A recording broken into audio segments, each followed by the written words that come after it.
The morning sun barely broke through the gray clouds above what was once called New York City. Dr. Sarah Chen pulled her torn jacket closer as she walked toward the mining complex. The massive Zalani ships hung in the sky like dark metal mountains, their engines humming with a sound that never stopped. Sarah remembered when those ships first arrived 50 years ago. She was just a child then, playing in Central Park with her sister. Now the park was a crater filled with mining equipment. Her sister was dead, worked to death in the asteroid mines 3 years ago. The Zalani Empire ruled 17 star systems. They had been conquering worlds for 3,000 years. To them, humans were just another slave race, stronger than most but still just animals that could follow orders. Commander Thax stood on the observation deck of his orbital fortress, looking down at Earth. The blue planet was turning brown and gray as his mining ships stripped away its resources. He smiled, showing sharp yellow teeth. Humans were useful. They worked harder than most species when their families were threatened. "Sir," his aide said, approaching carefully, "the quota reports from Sector 7. Thax took the data pad without looking away from the planet. "Good. The humans are learning. Fear is an excellent teacher." Down in the mines, Sarah picked up her plasma cutter. The tool was heavy, designed for Zalani hands, but humans had learned to use everything their masters gave them. Around her, hundreds of other workers began their shifts. Nobody spoke much anymore. Speaking led to hope, and hope led to punishment. The work was simple but deadly. Cut the lithium ore from the rock face, load it onto the transport belts, repeat until the shift ended. If someone collapsed from exhaustion, the guards would drag them away. Nobody ever saw those people again. Sarah had been a scientist before the invasion. She studied stars and planets, dreaming of the day humans might travel to other worlds.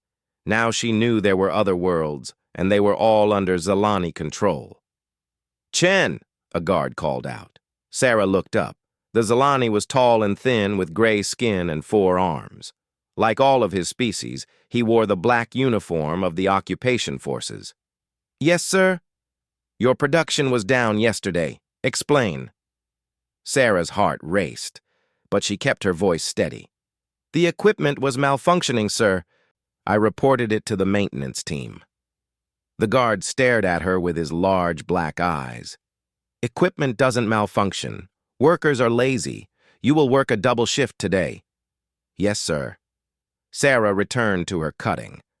A double shift meant 16 hours in the mines. She might not survive it, but arguing would mean death for certain. The Zalani had simple rules: work or die. In the residential blocks, families lived in small concrete rooms. Each room housed 6 people. Privacy was a memory. Children as young as 8 worked in the light assembly plants, their small fingers useful for delicate work. Maria Santos held her baby close as she prepared for her shift in the food processing center. Her husband had been taken to the asteroid mines last month. She didn't expect to see him again. "Mama," her 5-year-old son asked, "when will Papa come home?" Maria couldn't answer. She kissed his forehead and handed him to her neighbor. The woman would watch him during the day shift, just as Maria watched her children during the night shift. Commander Thax reviewed the daily reports from his comfortable quarters. Earth was producing well. The human population was declining steadily due to work accidents and off-world conscription, but they bred fast enough to maintain the workforce. "Commander," his communication officer announced, "priority message from the High Command." Thax accepted the transmission. The holographic image of General Vex appeared in the room. The general's face was scarred from old battles. "Commander, we have rebellion problems in the outer systems. The Keth and Morlin populations are resisting conscription orders." "I see." "What are your orders, General?" "We need more soldiers, immediately. All slave worlds must increase conscription quotas by 40%. Thax nodded. "The humans have been cooperative. We can take more of their males for the military program." "Not enough," Vex said. We need the accelerated soldier protocol. Use the children. Thax paused. The accelerated protocol turned children into soldiers in 6 months instead of 2 years. The process killed 9 out of 10 subjects, but the survivors were incredibly effective fighters. General, the human breeding rate will suffer if we— Commander, Vex interrupted. We need soldiers now, not workers in 20 years. Implement Protocol 7 immediately. The transmission ended. Thax called his aide. Prepare the conscription teams. We begin with the largest settlements. Sarah finished her double shift as the artificial lights dimmed to simulate evening. Her hands were bleeding from gripping the plasma cutter for 16 hours. Her back ached from bending over the ore face. But she was alive. As she walked back to the residential blocks, she passed a group of Zelani soldiers preparing equipment she had never seen before. The machines looked like medical scanners, but larger and more complex. An old man named Robert worked beside her in the mines.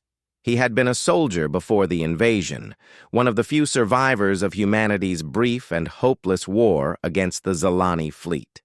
Sometimes he whispered stories about the old days when humans had armies and weapons and hope. Sarah, he said quietly as they walked, something's changing. The guards are nervous. She nodded. She had noticed it too. More ships in orbit, more soldiers in the streets. The Zelani were preparing for something big. In his fortress, Commander Thax looked at the list of settlements selected for Protocol 7. Settlement 7 had the highest concentration of children in the right age range. It would be the perfect place to make an example. He had ruled Earth for 15 years. In that time, he had broken every human resistance movement through careful application of fear and brutality. Tomorrow would be no different. The humans would learn, as all conquered species learned, that resistance was pointless. The Zelani Empire was eternal. It had crushed 1,000 civilizations before Earth, and it would crush 1,000 more after. As night fell over the ruined planet, Sarah lay on her thin mattress and stared at the ceiling. Above her, the Zelani ships blocked out the stars, but somewhere in her heart, a small flame still burned. She didn't know that across the planet, in hidden bunkers and secret rooms, other humans were preparing for something the Zelani had never encountered before. Something that would teach the Empire why they should have studied human history more carefully. The iron grip was about to be tested by the one thing it couldn't hold, a species that had spent 50 years learning how to break chains. Settlement 7 was built on the bones of Sydney. The harbor was filled with concrete and metal turned into a landing platform for Zelani transport ships.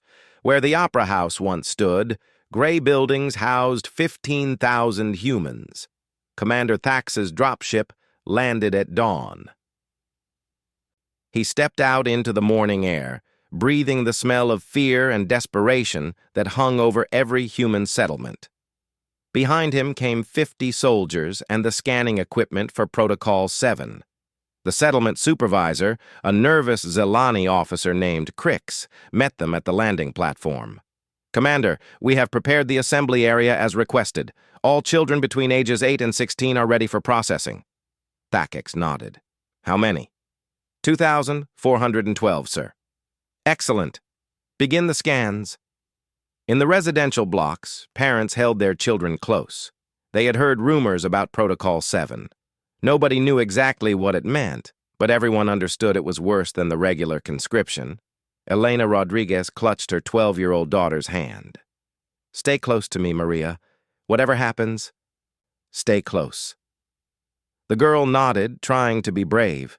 She had seen other children taken away over the years. They never came back. The Zelani soldiers moved through the settlement systematically. Their scanners analyzed each child's physical development, bone density, and neural activity. Those who passed the tests received a red mark on their forehead. Mama, Maria whispered as a scanner passed over her. I don't want to go. You won't, Elena said, though she knew she was lying. The scanner beeped. A red mark appeared on Maria's forehead. Dr. James Mitchell had been the settlement's doctor before the invasion. Now he worked in the medical facility, treating injuries and illnesses with whatever supplies the Zilani provided. When he saw the scanning equipment, he recognized it immediately. He had seen similar technology in the early days of the occupation. It was used to select humans for experimental programs. The survival rate had been less than 10%. "They're going to kill them," he whispered to his assistant. "All of them." By noon, 300 children bore the red mark. They were gathered in the central assembly area while their parents watched from behind barriers. Zilani soldiers kept the adults back with energy weapons. Elena Rodriguez pushed against the barrier. "You can't take her! She's just a child!" A soldier raised his weapon. "Step back, human!" "Please," Elena begged. "Take me instead! Please!" Other parents joined her plea. The sound of desperate voices filled the air. Fathers offered themselves for their sons. Mothers threw themselves at the barriers. Commander Thax watched the scene with satisfaction. Human emotional attachment was a weakness. It made them easy to control. "Sir," Supervisor Cricks approached. "Some of the parents are becoming violent. Should we begin transport immediately?" Thax studied the crowd. The adults were pressed against the barriers, reaching toward their children. Some were crying, others were angry. A few looked like they might try something foolish. "No," he said. "I want them to see what happens when humans resist the Empire." He activated his personal communicator. "All units, begin Protocol 7 demonstration." The first shot took Elena Rodriguez in the chest. She fell backward, her hand still reaching toward her daughter. Maria screamed and tried to run to her mother, but the soldiers held her back. More shots followed. The soldiers fired systematically into the crowd of parents, not randomly but carefully, targeting those who had spoken out or tried to reach their children. Within minutes, 200 adults lay dead or dying. The remaining parents stood in stunned silence, too shocked to move. Blood pooled on the concrete around the barriers. "Let this be a lesson," Thax announced through his amplifier. "The Empire takes what it needs. Resistance brings only death." But instead of breaking the remaining humans, something else happened. Something the Zilani had never seen before. A man named David Kim, whose 8-year-old son stood among the marked children, did something unexpected. He didn't cry or beg or collapse in despair. Instead, he looked directly at Commander Thax and spoke in a clear, calm voice. "We will remember this day." The words were simple, but other humans began to repeat them. "We will remember this day." The phrase spread through the crowd like fire. Parents who had lost everything, workers who had nothing left to lose, all began to speak the same words. "We will remember this day." Thax felt something cold in his stomach. The humans weren't breaking. They were doing something else, something dangerous. "Load the children," he ordered. "Now." As the transport ships lifted off with their cargo of stolen children, the remaining humans didn't disperse. They stood together in the blood-soaked assembly area and continued to repeat the phrase. Deep in the Antarctic wastes, Dr. Elena Vasquez received an emergency transmission. She had been waiting 50 years for this moment, hidden in a facility the Zilani had never found. Her computers detected the unusual communication patterns spreading across the human resistance network. "Computer, analyze the transmission pattern," she ordered. "Code phrase confirmed," the artificial intelligence responded. "All resistance cells are activating simultaneously. Network integrity at maximum." Elena smiled for the first time in decades. "Begin Operation Lazarus." Across Earth and on distant worlds where humans labored in mines and factories, the message spread, not through Zilani communication systems, which were monitored, but through methods the aliens had never detected. Sarah Chen was cutting ore when she heard it. The guard nearby couldn't understand English, but she heard Robert whisper the words, "We will remember this day." Other workers stopped their cutting. The sound of machinery grew quiet as the message passed from person to person in dozens of languages: Chinese, Spanish, Arabic, Hindi. Every human tongue carried the same meaning. In orbital stations, human mechanics stopped repairing Zalani equipment. In the asteroid mines, human workers set down their tools. On transport ships, human crew members ceased their duties. Across 17 star systems, in every place where humans served the Empire, the same thing happened at exactly the same moment. Every human stopped working. The silence was total. For the first time in 50 years, not a single human anywhere was following Zalani orders. Commander Thax received reports from across his sector. Work had ceased completely, not just on Earth, but on every world under his command where humans were stationed. "Sir," his communication officer said urgently, "we're receiving similar reports from all sectors. Every human in the Empire has stopped working simultaneously." Thax stared at the data. It was impossible. Humans were scattered across hundreds of worlds. They had no way to coordinate such an action, yet somehow they had. "Order them back to work," he commanded. "Use force if necessary."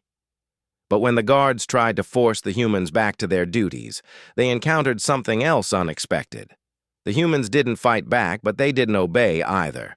They simply stood or sat where they were, looking at their captors with eyes that held something new. Not fear, not hatred, something colder and more dangerous.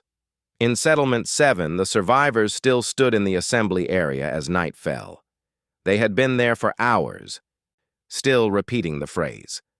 Zalani soldiers surrounded them, but nobody moved to force them away. David Kim, whose son was gone forever, looked up at the orbital fortress where Commander Thax watched from his command center. "We will remember this day," he said one final time. In her hidden facility, Dr. Vasquez watched data streams flow across her screens. 50 years of preparation were coming together. Hidden weapons, secret allies, carefully planted assets throughout the Empire's infrastructure. The Zalani had made the mistake every conqueror made. They had underestimated their enemy. They thought humans were just another broken species, grateful for the chance to serve their betters. They were about to learn what humans really were. The breaking point had been reached. Now came the breaking. The silence lasted 3 days. Across the Empire, human workers sat motionless at their stations. Guards threatened them, beat them, even killed some, but the rest remained still. The Zalani had never seen anything like it. In the Antarctic ice, Dr. Elena Vasquez emerged from Erebus Station for the first time in 50 years. The hidden facility was larger than most cities, buried deep beneath the ice where Zalani scanners couldn't detect it. For 5 decades, she and her team had been preparing for this moment. "Computer, activate all sleeper agents," she commanded. "Confirmed.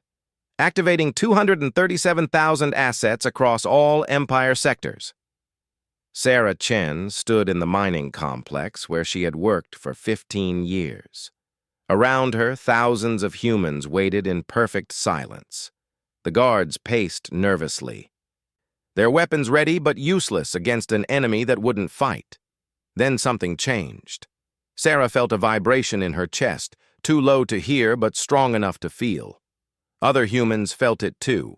They began to smile. "What is that?" the Zalani supervisor demanded. "What are your animals doing?" Sarah looked at him with eyes that no longer held fear. "We're remembering who we are." The vibration grew stronger. It was coming from beneath the complex, deep underground.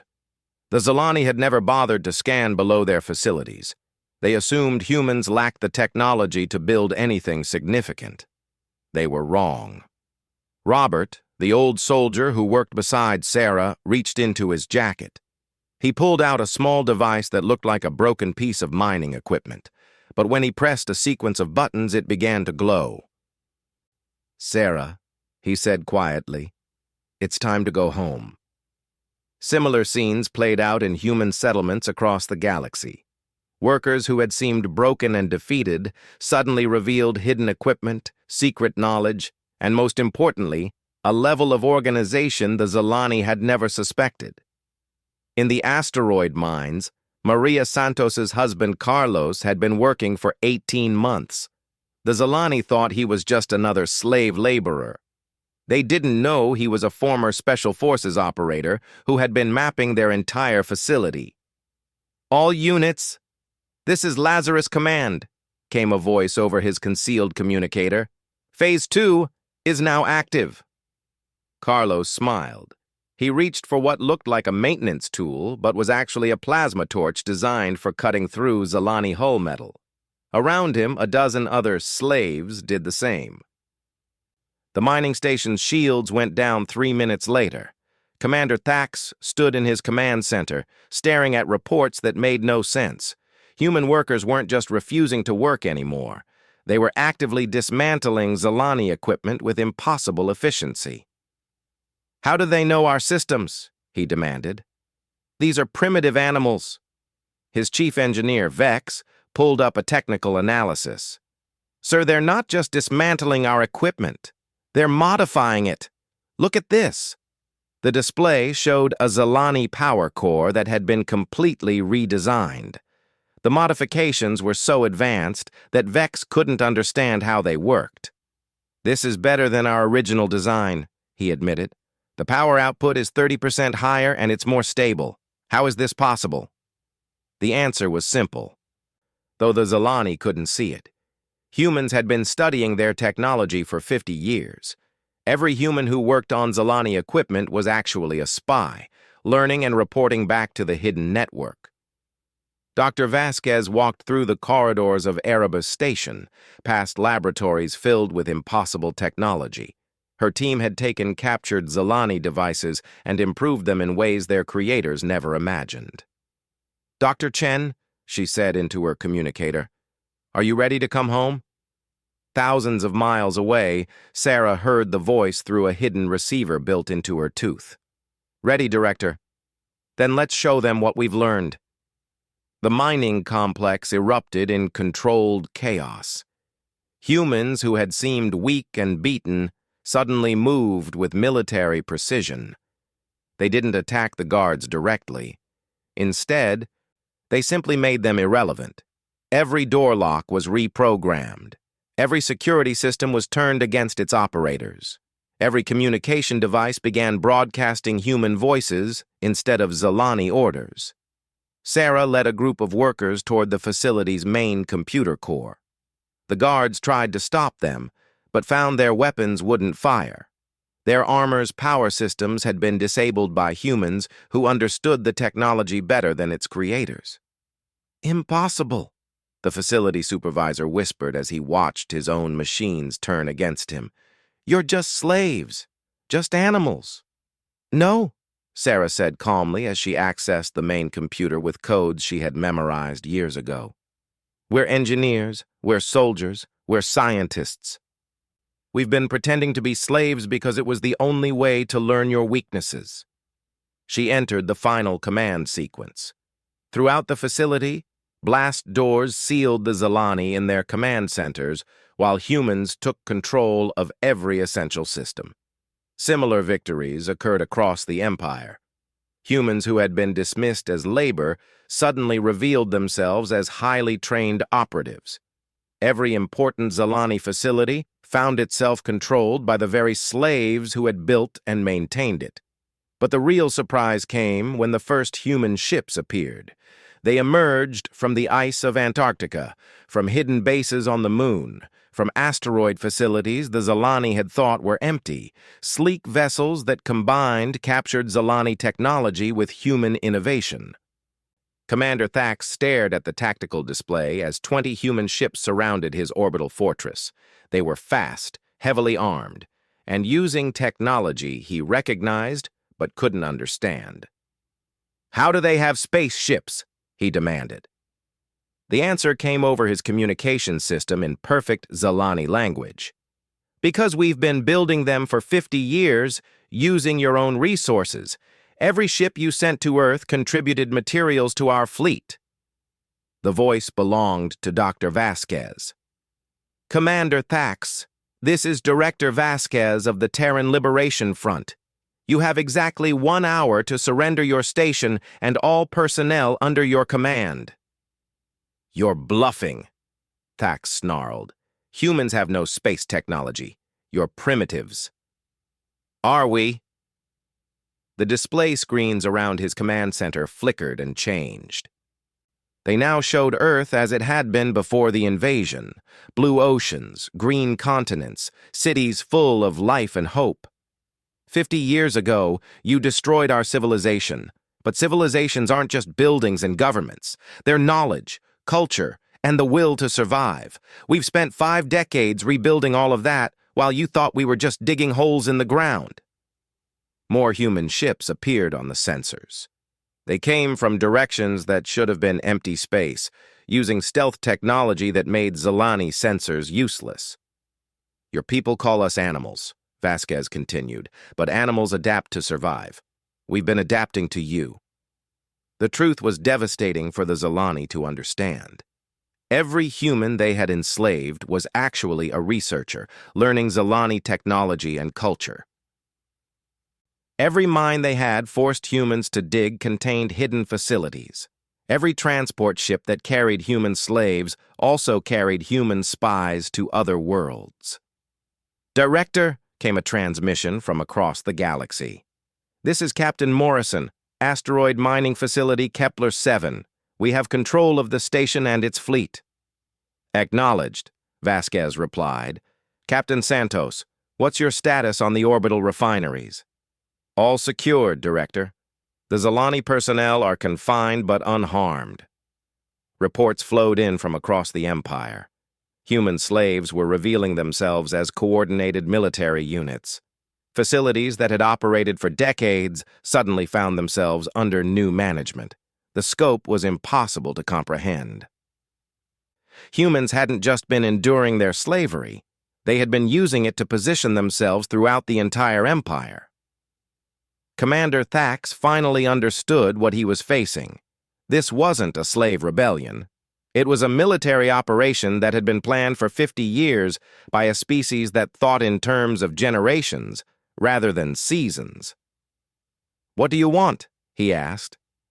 "Simple," came the reply. "We want you to learn the same lesson you've taught so many other species. Your empire ends today." The Zilani had studied human bodies, human technology, even human psychology, but they had never studied human history. They didn't understand that humans were a species that had spent their entire evolution turning disasters into advantages. The invasion of Earth hadn't broken humanity. It had taught them how to break an empire. "All stations," Vasquez announced on frequencies that now reached every human in the galaxy. "This is Lazarus Command. Operation Liberation is now in full effect. Show them what we've learned." The attack began at exactly 800 Earth Standard Time across 17 star systems. Commander Thax watched his tactical display turn red as human ships appeared from every direction. They moved like nothing he had ever seen in 3 decades of military service. "All defensive positions, open fire," he ordered. The fortress's massive weapon systems activated, sending streams of plasma toward the attacking vessels. But the human ships didn't behave like any enemy the Zilani had fought. They scattered in impossible patterns, some diving directly toward the station, while others seemed to flee randomly. "They're running," his tactical officer reported. "Cowards." But the ships that appeared to flee were actually repositioning. They came around the planet's far side, using Earth's gravity to accelerate beyond normal speeds. When they emerged, they were moving faster than the fortress's targeting computers could track. Sarah Chen sat in the pilot's seat of the lead fighter, a sleek craft built from modified Zilani technology. Her hands moved over controls that felt natural despite being designed for 4-armed aliens. Humans had studied these systems so thoroughly that they could operate them better than their creators. "Phoenix Squadron, this is Sarah. Begin the symphony." Around her, 20 human pilots acknowledged the command. They had practiced this maneuver in secret for 3 years, using captured Zilani training simulations. But the Zilani had never seen it used in actual combat. The human fighters began flying in coordination, each ship's movements connected to all the others. When one pilot turned left, another turned right at exactly the right moment to create a gap in the defensive fire. When one ship accelerated, another decelerated to maintain perfect formation spacing. It looked like chaos to the Zilani defenders, but it was actually mathematics made visible. Human pilots thought in 3 dimensions while flying, calculating trajectories and intercept courses instinctively. The Zilani relied on their computers to do the same work. "What are they doing?" Commander Thax demanded as his weapon systems failed to hit anything. "I don't know, sir," his tactical officer replied. "They're flying in violation of all combat protocols. It should be suicide." But it wasn't suicide. It was jazz improvisation applied to space warfare. Each human pilot played their part while listening to what their squadron mates were doing, creating harmony from apparent disorder.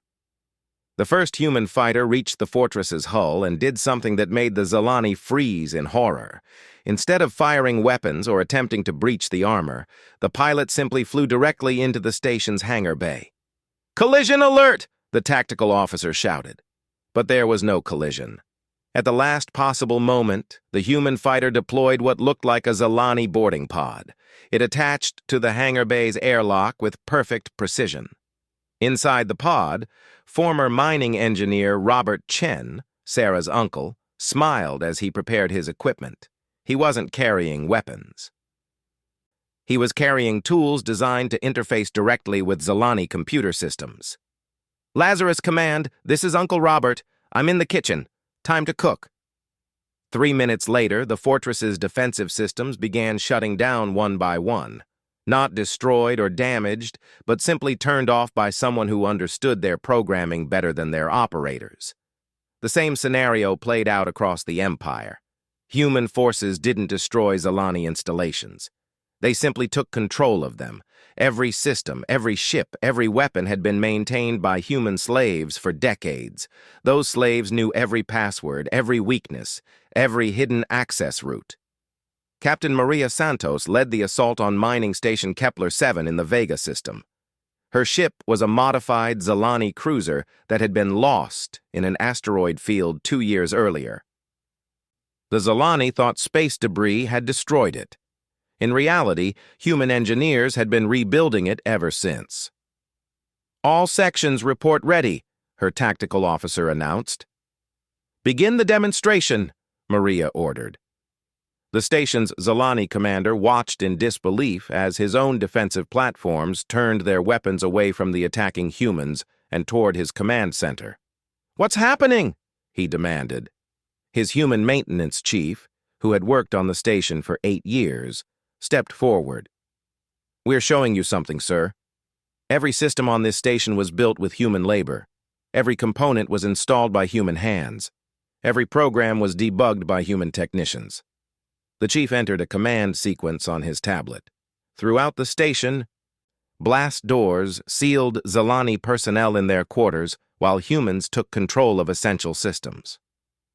"We know everything about this station because we built it. We've been waiting for the right moment to take it back." But the most devastating attack came at the Empire's military headquarters on Xelon Prime. General Vex commanded the home fleet from a fortress built into the planet's largest moon. He considered it impregnable, protected by shields that could withstand a supernova. He was right about the shields. They were perfect. No weapon could penetrate them. But Dr. Elena Vasquez wasn't planning to penetrate them. Her flagship, the rebuilt Earth vessel New Horizon, approached the moon openly. General Vex ordered his entire fleet to intercept, confident that no single ship could threaten his position. The New Horizon began transmitting on all Zilani military frequencies. But instead of threats or demands, it broadcast something else: the personal service records of every Zilani officer in the fleet. "Attention! Officers of the Imperial Navy," Vasquez announced. For 50 years, you have used enslaved humans to maintain your records, repair your equipment, and clean your facilities. We want to thank you for the opportunity to learn about your military structure. The transmission continued with detailed information about every ship in the fleet. Crew names, weapon specifications, shield frequencies, even personal details about individual officers that only their closest friends should know. "How do they know this?" General Vex demanded. His aide, a nervous young officer, checked the fleet database. "Sir, the information is accurate, but it's classified at the highest levels. Only command staff should have access." "Then how—" Vex stopped. He looked at his personal assistant, a human named John, who had served him faithfully for 12 years. "You." John nodded calmly. "Me. And about 40,000 others throughout your fleet. We've been very busy, General." The revelation was staggering. Every ship in the Zilani Navy carried human crew members, cooks, cleaners, maintenance workers, even personal assistants. They had all been spying, gathering information, and waiting for the signal to act. "All human personnel," Vasquez announced over the fleet communication system, "execute Operation Homecoming." Across the Imperial fleet, humans simultaneously began shutting down ship systems. Not sabotage that would cause explosions or deaths, but precise technical modifications that left Zilani crews helpless but alive. Ships found their engines offline. Weapons wouldn't fire. Communication systems carried only human voices. Navigation computers displayed flight plans that led away from Earth and toward designated surrender coordinates. But the real message wasn't in the technical demonstration. It was in the coordination itself. The Zilani finally understood that they weren't fighting a rebellion. They were facing a species that had spent 50 years infiltrating every aspect of their civilization. "General," John said quietly, "there's something else you should know. The service records we transmitted aren't just for your fleet. They're for every Zilani military unit in the Empire." Vex stared at him. "Impossible." "Sir," his communication officer reported with a trembling voice, "we're receiving surrender confirmations from fleets in 14 different systems. The humans have taken control of everything." As reports flowed in, the scope of the human operation became clear. It wasn't just military installations, civilian infrastructure, communication networks. Even the Empire's financial systems had been quietly infiltrated by humans who appeared to be simple workers. The Zilani had enslaved humanity, but humans had used that slavery to position themselves at every critical point in Zilani society. They had learned not just how to operate the Empire's technology, but how to improve it, control it, and ultimately replace it. "What do you want?" General Vex asked. Dr. Vasquez appeared on his main screen, transmitting from her flagship. Behind her, the bridge crew consisted of humans from dozens of different worlds, all wearing the uniforms of the new Terran Liberation Navy. "General, we want you to contact the Emperor and arrange a meeting. It's time for the Empire to learn what happens when you underestimate a species that has spent its entire evolution solving impossible problems." The counterattack was complete. In 6 hours, humanity had taken control of the largest empire in galactic history without destroying a single planet or killing any civilians. They had done something more devastating than conquest. They had revealed that the Empire had been running on human labor and human intelligence for 50 years without realizing it. Now it was time for the Empire to surrender to the species it had tried so hard to break. The Emperor's palace on Zelan Prime had stood for 3,000 years.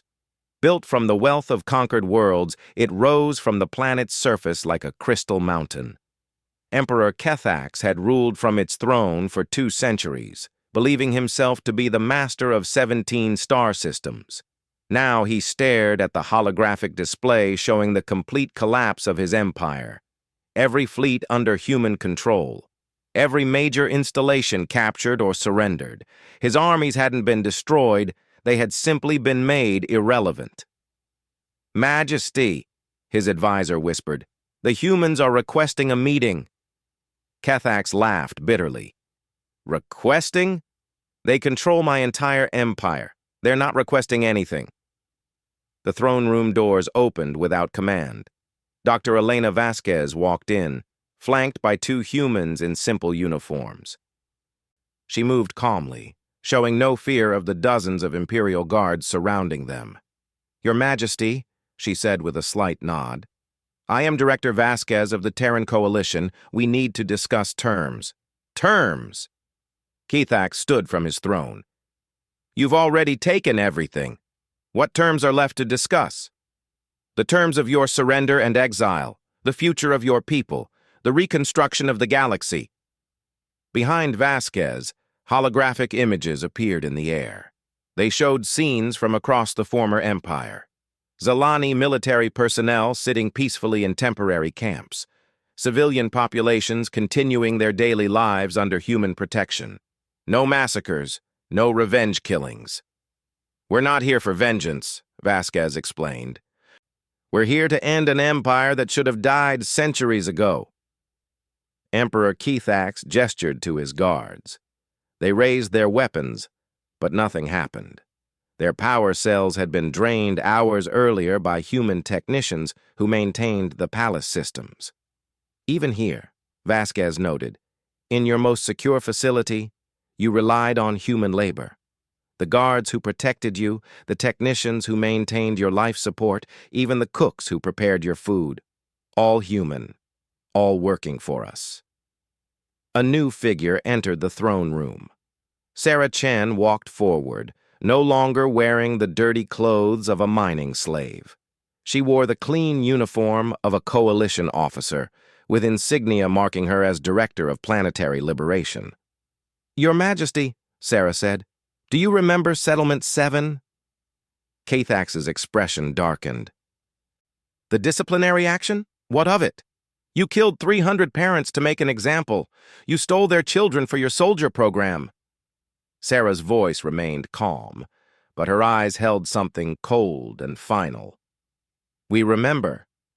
They were just humans," Kethax said, "just animals, property of the Empire."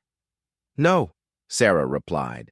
"They were engineers, doctors, teachers, and artists. They were people who loved their families and dreamed of a better future. You destroyed their dreams, but you couldn't destroy ours." The holographic display changed. It now showed Settlement 7 as it existed today. Clean buildings, green spaces, children playing safely in parks. The blood had been washed away, but the memory remained. "The children you stole are coming home," Sarah continued. "The survivors of your soldier program are being treated in our medical facilities. Some will recover, others won't. But they'll all be free." Emperor Kethax sank back into his throne. "What do you want?" "Simple," Vasquez answered. "The Zalani Empire is dissolved, effective immediately. Your military forces will be disbanded and retrained for civilian occupations. Your leaders will be exiled to the Kepler 442 system, where you can build a new society without slaves." "And if we refuse?" Sarah stepped forward. "Then you'll learn what happens when a species that survived ice ages, plagues, and world wars decides that something needs to be removed from the universe." The threat was delivered without emotion, but its sincerity was absolute. The Zalani had pushed humanity beyond the breaking point. They were alive only because humans chose mercy over justice. "The Coalition Council is already forming," Vasquez continued. "Representatives from every species you enslaved will participate. They'll decide how to rebuild the galaxy." "Coalition?" Kethax asked. "A federation of free worlds," Sarah explained. "No empire, no slaves, no species ruling over others, just cooperation and mutual protection." The holographic display showed the new reality. Species that had been enslaved for centuries were already working together. Kethax and Morlin engineers cooperating with human scientists. Trade agreements replacing conquest. research stations instead of military bases. The galaxy has been waiting 3,000 years for this day, Vasquez said, waiting for someone to prove that the Empire could be defeated. We were just the species that finally did it. Over the following weeks, the transition proceeded with stunning efficiency. Zalani military commanders found themselves retrained as civilian administrators under coalition oversight. Weapons factories were converted to produce medical equipment and construction materials. Commander Thax, the former ruler of Earth, sat in a small apartment on the exile world. He had expected execution or imprisonment. Instead, he received counseling and education about the cultures he had helped destroy. "I don't understand," he said to his human counselor. "Why spare us? We would not have spared you." The counselor was Dr. James Mitchell, the former doctor from Settlement 7. "Because we're not you," he said simply. "We know what it's like to lose everything. We wouldn't wish that on anyone, even our enemies." Thax stared out his window at the Zalani civilians building their new settlement. "We ruled for 3,000 years. How did you defeat us so completely?" "You made a fundamental error," Mitchell replied. "You assumed that slavery makes people weak. Actually, it makes them patient, clever, and desperate. You gave us 50 years to learn everything about you while you learned nothing about us." On Earth, the reconstruction proceeded rapidly. The mining scars were being healed with advanced terraforming technology that combined human innovation with alien science. Children played in rebuilt cities while their parents worked as equals with beings from dozens of worlds. Sarah Chen stood on the observation deck of the new coalition headquarters, built where Commander Thax's fortress had once orbited.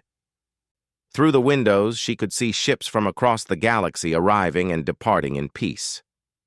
"Director," her aide announced, "the final report from the Liberation Committee." Sarah reviewed the numbers. 47 billion beings freed from slavery.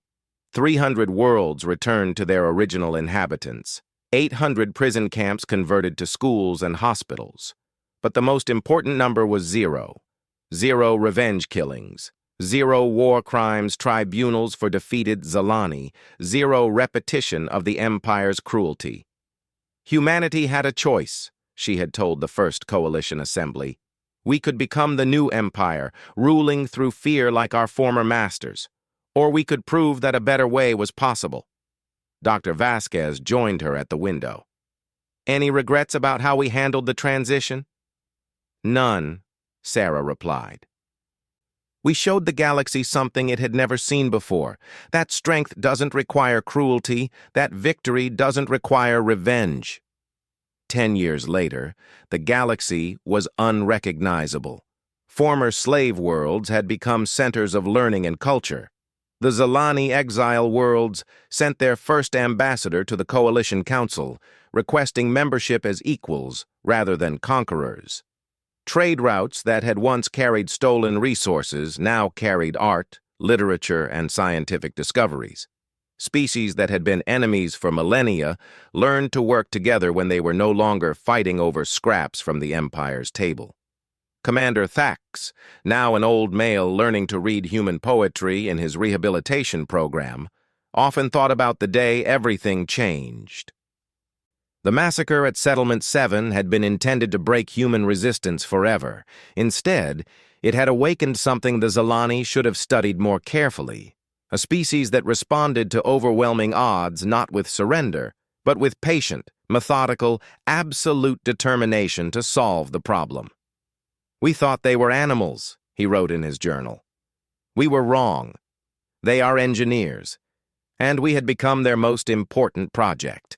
The galaxy learned humanity's final lesson, that the most dangerous opponent is not the one who fights with rage, but the one who plans with love.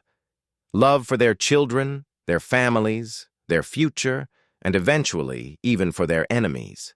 The Zalani Empire had fallen not to superior weapons or larger armies, but to a species that understood something the Empire never had. That true strength comes not from the power to destroy, but from the wisdom to build something better from the pieces.